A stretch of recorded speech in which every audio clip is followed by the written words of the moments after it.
Eridan ajrashgan ayollar unitazga o'xshaydi. Yulduz Usmonovaning ushbu gapi ijtimoiy tarmoqlarda jamoatni norozi qildi. Assalomu alaykum, hurmatli tomoshabin, kanalimizga xush kelibsiz. Videoroliklarimiz ostida bir dona like hamda podpisatsiya tugmachasini bosib qo'yishni yodingizdan chiqarmang.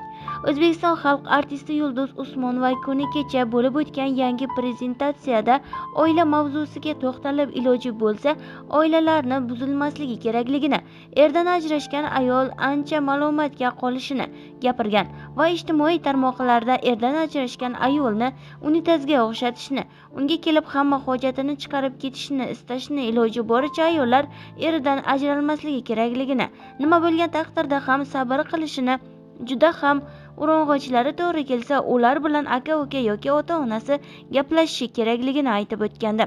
Ushbu videolar ijtimoiy tarmoqlarda keng muhokamalarga sabab bo'ldi.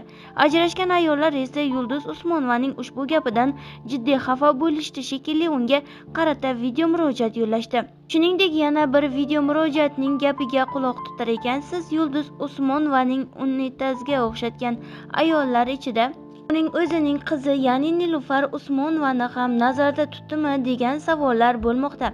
Ijtimoiy tarmoqlar foydalanuvchilari esa ikki guruhga bo'linishdi. Kimdir Yulduz Usmonovani bu gapini ma'qullasa, yana kimdir norozi ohangda unga video murojaat yo'lladi. Ammo Yulduz Usmonovaning o'zi ayni vaqtlarda Umra safarida Umra amallarini bajarayotganligi sababli ijtimoiy tarmoqlarda ham, Instagram sahifasida ham ularga javob qaytargani yo'q. Biz bilan qoling va kanalimizni kuzatib boring.